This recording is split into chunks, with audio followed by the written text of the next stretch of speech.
Ang kwentong ito ay hango sa totoong buhay. Karanasan ito ni Tio Boboy. Taong 1955, Pototan, Iloilo.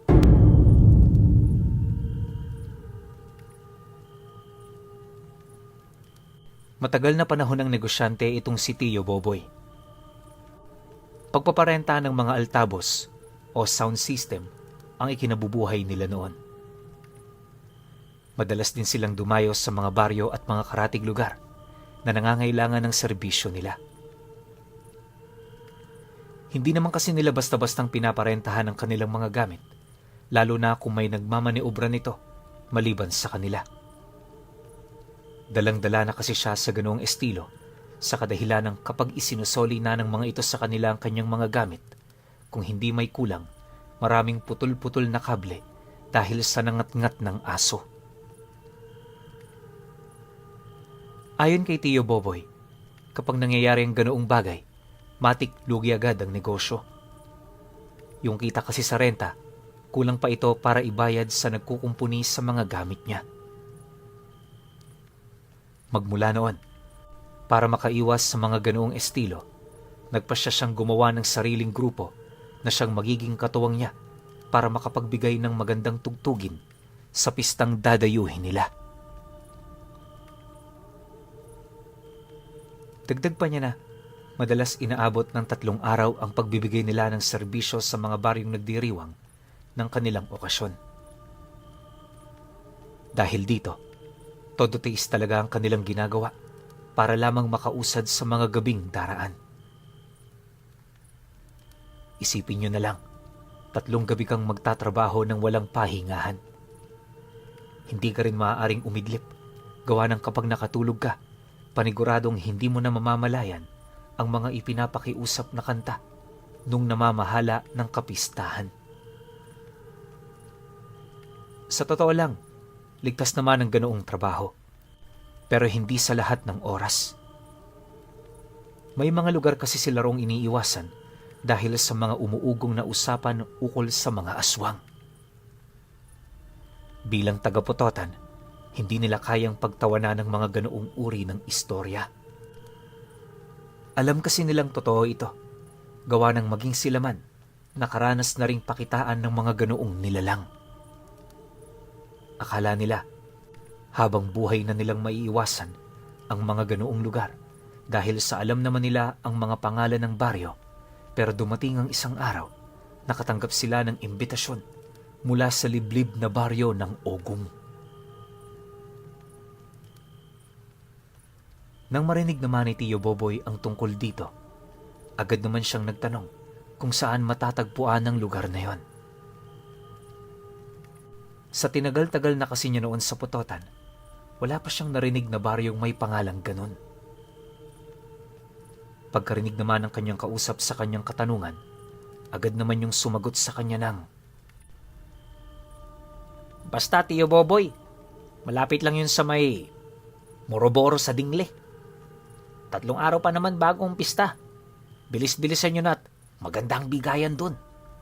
Mayaman kasi dun ang kapitan, kaya galante ito sa mga taong kanyang naiimbitahan. Noong nakaraang taon nga, balita ko yung namamahala sa tugtugan. Iniwan na ang kanyang trabaho. Nakatanggap kasi ito ng limpak-limpak na salapi, kaya imbis na magpatuloy, pinili na lamang nitong magnegosyo. Malay mo, Tio Boboy, maging ganun ka rin. Basta gawin nyo na lang ang lahat ng makakaya ninyo."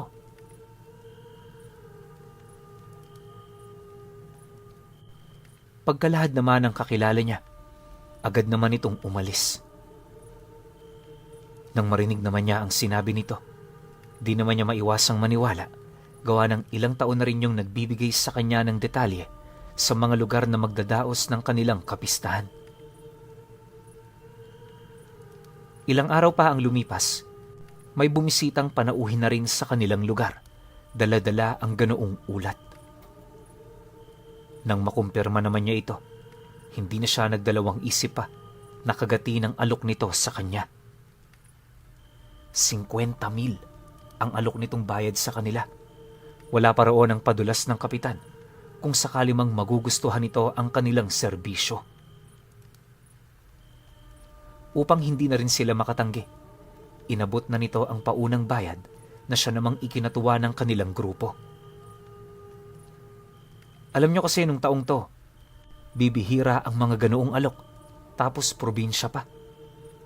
Kung isipin nga, sobra-sobra na ito sa kanilang serbisyo, kaya sila walang karapatan na tumanggi sa ganoong biyaya.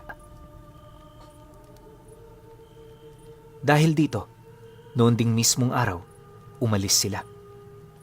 Sakay-sakay ang kanilang mga gamit sa sasakyan. Mabilis nilang tinahak ang daan patungong Dingle. Pagdating naman nila ng Moroboro, sinalubong sila ng mga kalabaw na may kangga, na ayon sa mga nakasakay dito, sundo sila ng kapitan. Mula kasi sa lugar na yon, hindi na makakapasok ang sasakyan dahil sa sukal ng daan. Siyempre, dahil sa naroon naman sila, hindi na rin sila nagdalawang isip na sumunod. Yung pera kasing naibayad, aminado silang napaghatian na nila ang mga ito, kaya wala na silang karapatan pa na umurong. Bagong saltaman sa lugar na yon, hindi na sila nag-isip ng mga panganib na maaari nilang madatnan sa lugar na kanilang mapupuntahan. Upang makaiwas din sa matinding pag-aalala at pangamba, kinausap ni Tio Boboy yung nasakyan niyang nagmamaniobra ng kalabaw. Ayon sa lalaki, wala naman silang dapat ipag-alala sa baryo nito, gawa ng mababait naman doon ang mga tao. Bibihira lang din sa mga tagalabas ang kanilang naiimbitahan, kaya itinuring nila itong malaking oportunidad para sa kanila. Pagtatapat pa nito na, sa oras na marating nila ang baryo ng mga ito, magbabago ang kanilang pananaw ukol dito. Dagdag pa ng lalaki, di hamak na ligtas ang kanilang lugar kesa alinmang baryo na nasa lupain ng Pototan. Matapos namang marinig ni Tio Boboy ang tungkol sa bagay na yon, pinilit na lamang niyang maniwala. Sa isip-isip niya kasi, wala na rin naman silang mapagpipilian, lalo na't naroon na sila sa lugar. Ang tanging ipinagdarasal na lamang niya noong mga oras na yon ay sana maging ligtas ang 2 gabi nilang trabaho. 1 oras pa ang lumipas, halos hindi na nila mawari kung nasaang lugar na sila. Ang tanging nasisilayan na lamang kasi nila doon, walang iba kundi ang mga nagsisilakihan at mga nagtataasang puno. Medyo paahon na rin ang daan, kaya inakala nilang papatawid na sila ng bundok. Hindi naglaon. Pagdating naman nila sa unahan pa nitong bahagi, doon na nila nasipat ang daang sementado na. Marami na ring taong naglalakad na animoy napakalapit lang doon ang bayan. Pagsilay naman ng mga taong yun sa kanila, wala naman itong naipapakita maliban sa mga masaya nilang muka. Dahil sa ginagawa ng mga taong yon, kahit papaano, nakaramdam na rin sila ng kapanatagan sa kanilang mga sarili. Pagpasok naman nila sa arko ng sanga ng 2 akasya, bumungad sa kanila ang mga magagandang bahay na hindi nila maisip na meron pala nito sa isang liblib na lugar. Sagana rin sa pagkain, tubig at kuryente ang baryo, kaya lahat ng pag-aalalang naisip niya noon talaga namang mabilis na napawi. Pagdating naman nila sa liwasan, bumungad sa kanila ang ganda nito. Nakapintura ang sahig, tapos napakalinis ng buong paligid. Magaganda rin ang mga konkretong upuan sa gilid ng liwasan. Indikasyon na inaalagaan talaga yon ng maigi ng mga tagasunod ng kapitan. Ilang minuto pa ang lumipas, dumating na rin ang namamahala sa liwasan. Itinuro nito sa kanilang lugar ang pagtatayuan nila ng mga gamit sa tugtugin, tapos yung silid na pagtitirhan nila sa loob ng 2 gabi nilang pamamalagi. Nang marinig naman ni Tio Boboy ang tungkol dito, hindi naman niya maiwasang mapangiti. Gawa ng yon ang kauna-unahang pagkakataon na may baryong nagbigay sa kanila ng silid na maaari nilang mapagpahingahan. Para sa mga kagaya nilang nasa ganoong trabaho, napakalaking tulong talaga nito. Pagpatak naman ng tanghali, dumating ang kanilang pagkain. Binubuo yon ng kanin at iba't ibang uri ng ulam na parabang kasalukuyan ng nagluluto ang mga ito kahit umagang umaga pa. Panay din ang pag-aaligid noon ng mga magagandang babae sa kinaroroonan nila, kaya hindi talaga maiwasang maaliw ng kanyang mga kasama. Siyempre, dahil sa alam naman ni Tio Boboy na mapupusok pa ang mga ito, hindi naman siya nagkulang sa paalala. Para kasi makabalik pa sila sa lugar na yon, kailangan nilang mapahanga ang taga roon. Ang iniisip niya kasi, sa mga susunod na pista, hindi malabong sila pa rin ang kukunin ng mga ito. Nasisiguro rin noon ni Tio Boboy na kapag ganoon ang kinikita nila sa kanilang trabaho, hindi malabong mapabilis ang kanilang pag-angat. Dahil sa mga ganoong rason, lahat ng kanilang inaakala kanina, bigla na lamang nawala. Sa sobrang sarap din ng pagkain noon, hindi nila namalayang naparami na pala sila. Pagpatak naman ng gabi, maaga pa silang nagsimulang magpatugtog. Marami na rin ang mga batang nagsasaya sa liwasan na siya namang ikinatuwa nila. Bukod kasi sa kawili-wili ang mga ito, agaw pansin din ng mga dalagang kasama ng mga batang yon. Ilang minuto pa ang lumipas. Pasimple namang lumapit ang isa sa mga pinsan niya. Sabay wika sa kanya ng, Tio Boboy, mamaya ho, baka pwedeng magsaya rin kami. Tayo naman kasing pipili sa mga tugtugin, kaya wala naman gaanong trabaho. Nang marinig naman niya ang sinabi nito, hindi naman siya tumutol, sa halip nagbigay lamang siya ng babala upang hindi mapahamak ang mga ito.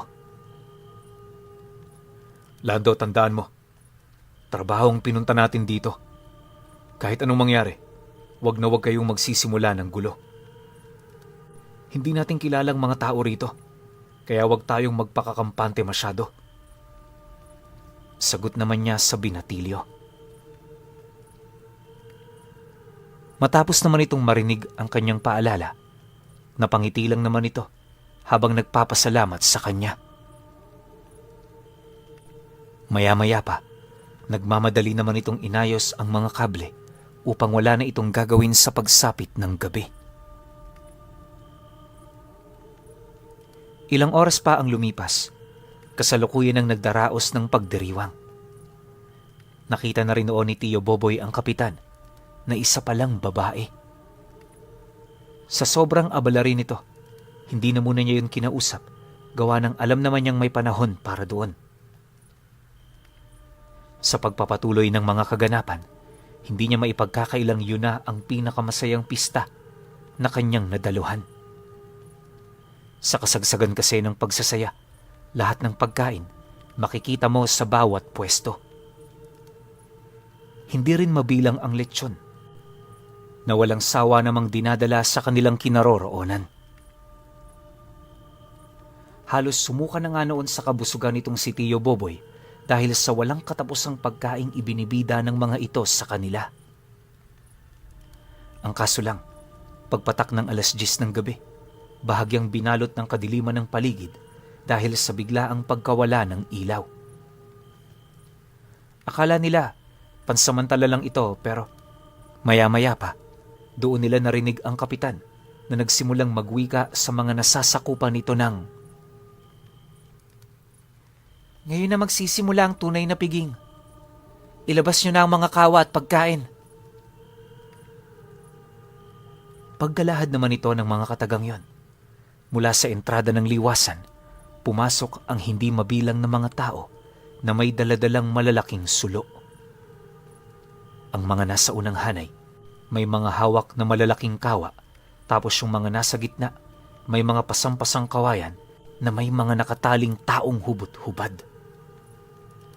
Ang mga nasa likod naman, may mga daladalang uling na siya namang gagamitin nila sa paggawa ng malaking siga. Maya-maya pa, pagharap naman ng mga ito sa kinaroroonan nila, purong mga sigaw lang naman ng mga taong nakagapos ang kanilang mga narinig. Dala na rin ng pagkagulat noon nila Tio Boboy, halos hindi nila nagawa pang makagalaw sa kanilang kinaroroonan. Yung mga binata naman noong nagsasayaw, mabilis namang bumalik sa kinaroroonan niya sa takot na baka madamay pa sila sa mga mangyayari. Habang pinagmamasdan naman niya ang paligid, dahan-dahan naman niyang dinakot ang kanyang sundang sa ilalim ng kanyang upuan. Yung mga kasama din niya, ganon din ang kanyang ginawa dahil sa puntong yon, nauunawaan na nila kung ano ang mga nangyayari. Habang nag-uusap-usap naman ang mga nilalang sa liwasan, pasimple naman siyang nilapitan ng pinakamatanda sa kanyang kasama habang pabulong na nagwiwika ng, Boy, anong gagawin natin? Mukhang hindi na normal ang mga nangyayari. Sabihin mo lang at magliligpit na kami ng mga gamit. Nang marinig naman niya ang sinabi nito, agad naman niya itong inabisuhan na wala itong gagawing kahit ano. Hanggat maaari, iwasan din nilang likumin ang kanilang mga gamit dahil sa oras na matunugan yon ng mga tao roon, paniguradong mababaling ang atensyon ng mga ito sa kanilang kinaroroonan. Dagdag pa niya na, kung sakali mang lumala pa ang mga mangyayari, wala na silang ibang magagawa kundi tumakas sa baryo ng Ogong. Tanging yun na lang kasi ang naiisip niyang paraan upang ligtas na makauwi sa kanila. Bagaman aminado rin siyang wala siyang ideya kung saan sila pupunta, iisang bagay lang noon ang kanyang hinahangad at yun ay ang makalabas ng baryong yun. Matapos naman ang kanilang pag-uusap, kampante naman silang nagmasid sa mga sunod na mangyayari. Makalipas pa ang 10 minuto, pagkulo naman ng mga tubig sa kawa, bigla naman silang napaatras nang masipat nilang paisa-isa ng inilubog ng mga ito ang mga taong nakagapos sa lubid. Kahit sumisigaw pa ang mga taong yon, walang awa nila itong inilubog sa kawa hanggang sa tuluyan na itong malunod at kalaunay binawian ng buhay. Minuto lang noon ang dumaan nang hanguin nyo ng mga nilalang na halos malapnos na ang balat sa laman. Pagsilay naman nila Tio Boboy sa pangyayaring yon, hindi na sila nagdalawang isip pa na kumaripas ng takbo patungo sa likod ng liwasan.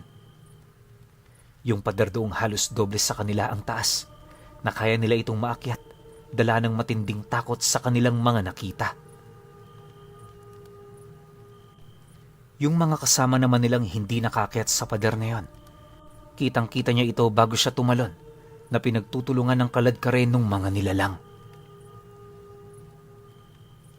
Pagtakbo naman nila sa likod ng liwasan, doon na nila narinig ang sigaw ng mga ito na parabang nagmamadali yung humabol sa kanila. Upang sabay-sabay naman silang makatakas sa lugar, hindi nila piniling maghiwa-hiwalay. Sa lahat ng pagkakataon, 100 lang ang kanilang tinahak hanggang sa napansin na nilang mas lalo lang silang lumalalim sa gubat.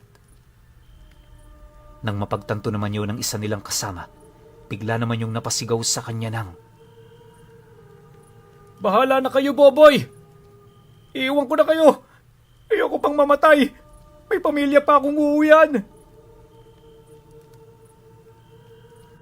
Pagkalahad naman ito ng mga katagang yon, agad naman itong humiwalay ng daan. Ganon din ang ginawa ng dalawa niyang kasama hanggang sa kalaunay 2 na lamang silang tumatakbo sa daang tinatahak nila. Ang taong hindi umiwan sa kanya noon, walang iba kundi yung kapatid ng asawa niya. Bukod kasi sa iisang bahay lang sila nakatira, mas naniniwala yun sa desisyon niya kumpara sa mga kasama nilang naglakas loob na dumaan sa mga daraanang wala namang kasiguraduhan. Ilang oras pa ang lumipas. Wala na silang kaide-ideya sa lugar na kanilang kinaroroonan. Pagod na rin sila noong mga oras na yon. Kaya may mga pagkakataong nagpapahinga sila sa mga sandaling wala naman silang napapansing kakaiba. Hindi naglaon.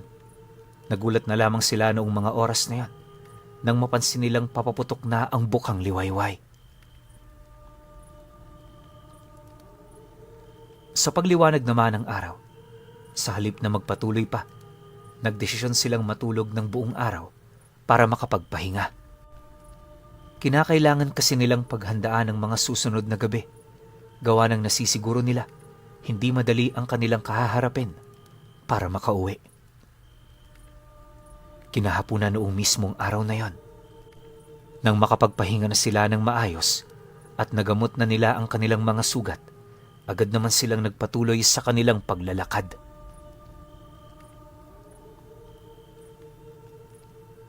Pagpatak naman ng alas 5 ng hapon, nakarating sila sa isang sitio na nasa gilid lang ng daan. Alam nila Tio Boboy kung ano ang lugar na yon. Gawa ng minsan na rin sila roong naanyayahan. Nang makilala naman sila ng mga taga-baryo, agad naman silang isinama sa barangay para mainteroga. Medyo nag-aalala rin kasi noon ang mga nakakita sa kanila dahil na rin sa dungis ng kanilang itsura. Habang kinakausap naman sila ng mga taga-barangay, hindi na rin sila nag-alangan ukol sa baryong kanilang napuntahan. Pagtatapat pa niya na, marami sila roong pumunta at hindi na nila alam pa kung nasaan na ang iba nilang kasama. Inilahad niya rin ang tungkol sa baryo ng Ugong na siya namang ipinagtaka nung mga nakarinig sa sinabi niya. Ayon sa kapitan doon, wala namang ganoong baryo sa Moroboro. Kung hindi rin ito nagkakamali, purong kagubatan ang nasa lugar, kaya malabong magkaroon doon ng tao. Mariin din itong inilahad, marami ang nawawala sa lugar na yon, kaya madalang ang tao roong pumupunta. Ultimo nga ang mga mangungubat na nakakabisa na sa lugar. May mga pagkakataon pang naliligaw ang mga ito. May mga nababanggit din ito ukol sa isang maunlad na baryo na walang kahit na sino mang makapagpatunay na yon ay umiiral. Matapos namang marinig ni Tio Boboy ang tungkol sa bagay na yon, pinaghalong takot at pag-aalala ang kanyang naramdaman. Gayunpaman sa kabila nito, napanatag naman siya kahit papaano, lalo pat alam niyang ligtas na sila. Upang masiguro ring makakauwi sila, pinasamahan sila nito sa mga tanod pabalik ng baryo. Pagdaan ng araw na yon, nakapagpahinga naman sila ng maayos, ngunit yung pamilya ng mga kasama nilang hindi pa nakakauwi, kasalukuyan pa ring hindi mapalagay sa kakaisip. Nalulungkot man sila para sa sinapit nito. Alam nila sa kanilang mga sarili na wala na silang magagawa pa para makatulong. Aminado rin kasi itong si Tio Boboy na wala na siyang lakas ng loob para bumalik sa lugar na yon. 2 araw magmula noong nakatakas sila, inakala niyang hindi na sila matutunto ng mga nilalang. Subalit, pagsapit naman ng gabi ng araw na yon, laking gulat na lamang niya nang may magsimulang kumatok sa bahay nila. Malalakas ang binibitawang pagkatok nito, ngunit kapag tinatanong nila ito, bigla na lamang itong naglalaho. Hindi lang yon, gabi-gabi na rin silang hindi nakakatulog dahil sa mga sigaw na naririnig nila sa labas. Samot-saring bulong din ang pumapasok sa kanilang mga isipan na parabang nagmumula yon sa mga taong nakausap nila sa baryo ng Ugong. Dahil sa pangyayari, nagdesisyon siyang magpakonsulta sa albularyo para malaman ang kalagayan niya. Ang kaso lang, pagdating nila doon, wala naman itong nakitang kakaiba sa katawan niya. Base na rin sa inilahad ng albularyo, maaaring dahil lamang sa takot nila Tio Boboy ang mga bagay na kanilang naririnig. Siyempre, Buhat sa alam naman nilang mapagkakatiwalaan ang sinasabi nito, hindi na nila yun pinansin pa. Sa halip, sinunod na lamang nila ang bawat paalala nito sa kanila. Upang hindi na rin nila maisip ang tungkol sa mga bagay na yon, minabuti naman nilang wag nang pag-usapan ang tungkol dito. Pero pagpatak ng unang gabi ng sumunod na linggo, may nangyaring hindi kaaya-aya sa kanilang pamamahay. Gumising ng magbabandang 11:11 noon si Tio Boboy para sana dumumi. Pagpasok niya noon sa kanilang palikuran, habang hinihintay niyang lumabas ang kanyang sama ng loob, may napapansin siyang parang umuungol sa bakuran ng bahay nila. Noong una, ipinagsawalang bahala niya pa ito, pero habang tumatagal, napansin naman niyang palala ng palala ang ingay. Nang hindi na siya makatiis, agad naman siyang sumilip sa isang maliit na bintana kung saan pagsilay niya sa labas, tumambad sa kanya ang mga nilalang na hubad-hubad at naglalakad ng patuwad. Sa puntong yon, agad namang napagtanto ni Tio Boboy na ang mga nakita niyang yon ay ang mga aswang sa baryo ng Ugong. Siyempre, dahil sa nabendisyon na naman ang bahay nila, hindi naman siya natakot sa mga ito. Alam niya kasing hindi yun makakapasok, kaya walang dahilan para mag-alala siya. Subalit makalipas lamang ang ilang segundo, dahan-dahan na siyang binalot ng takot sa kanyang katawan nang masipat niya ang 5 niyang kasamang nawawala na kasalukuyang kasama ng mga aswang. May mga taling nakapulupot yon sa kanilang mga leeg na walang patid namang hinihila nung mga nilalang na humahawak sa kanila. Pansin din niya ang pamamayat ng mga ito at ang dami ng mga sugat at pinsalang kanilang natamo. Lumuluwa na rin ang kanilang mga mata, indikasyon na hindi sila nagkaroon ng magandang tulog magmula noong nahuli sila. Matapos naman niyang masilayan ng kanyang mga kasama, bigla naman siyang nakaramdam ng matinding lungkot.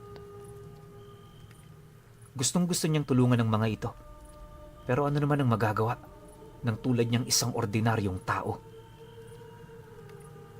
Kahit anong lakas kasi ng loob ang kanyang paghugutan, hindi yun sapat para maitaboy ang mga aswang. Sa loob din ng ilang minutong paikot-ikot ng mga ito sa kanilang pamamahay, kitang-kita niya kung papaano yun kaladkarin at saktan. Sa halip din na lumaban ang mga kasama niyang yon, napapaiyak na lamang ito dahil sa sakit na kanilang nararamdaman. Matapos naman itong masilayan ni Tio Boboy, agad naman siyang tumakbo pabalik sa kanyang silid.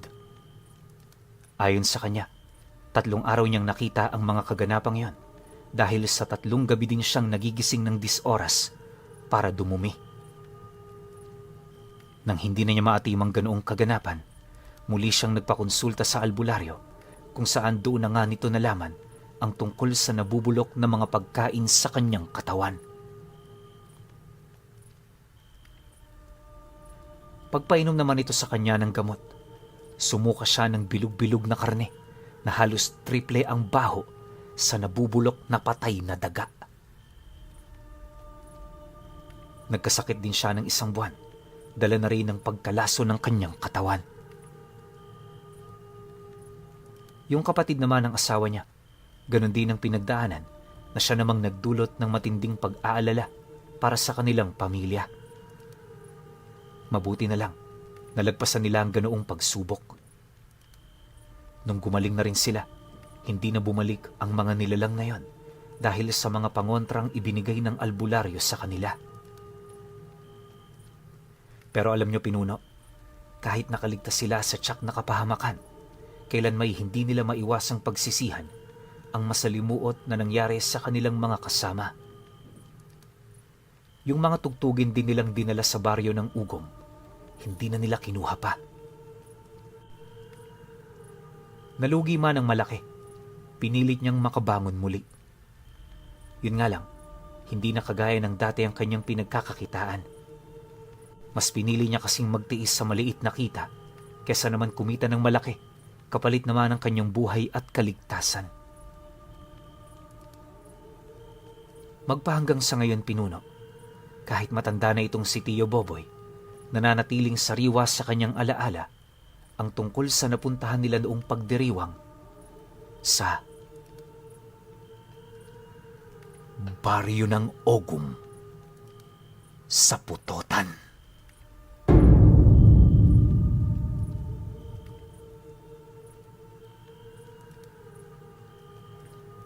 Okay. Opinyon ko sa kwento. Nakakatakot yung baryo na to, no? Pero isipin ninyo sobrang yaman tsaka sobrang sagana ng baryo na yon. Paano kaya nila nagagawa yun, no? Pwedeng nagnanakaw sila sa mayayamang pamilya kasi pwede naman nilang gawin yun, di ba? Yung mamanipulahin yung utak ng isang tao. Or pwede rin yung mga kinakatay nilang tao doon, ibinibenta nila sa ibang lahi ng mga aswang. Di ba? Kasi pansin naman natin may mga aswang na mayayaman din. May mga aswang na sobrang hihirap din, na ang gusto lang kumain ng karne ng tao. Pero dito sa sitwasyon na to, iba to. Isang barangay sila na may namumunong babae. Tapos lahat sila sinusunod yung babaeng kapitana na yun. 'Di ba? So, parang medyo napapaisip ako sa kwento na to kung gaano ba karami yung ganitong klase ng barangay. Gaano ba karami yung merong namumunong isang aswang na kayang-kayang kontrolin lahat ng nasasakupan niya. Kasi isipin nyo, medyo bago-bago pa to Di naman sobrang bago, pero yung mga batang 90s makaka-relate kasi 1995. Tapos, uso nila yung mga tugtugan, di ba? Yung mga combo, mga banda. So, talagang sobrang mapapaisip ka sa kwento na to Tapos yung lugar pa na yun, hindi umiiral. Konti lang yung nakakaalam, tapos wala pa silang sapat na ebidensya na talaga bang nag-iiral yung baryo ng Ogum. Baka meron sa inyo dyan na taga-Putota na alam tong baryo na to. Sobrang laking bagay kung magko-comment kayo sa kwento na to. Kaya, kung may opinion kayo sa kwentong ito, comment nyo lang sa baba. Yun lang. Hanggang sa susunod na kwento. Salamat.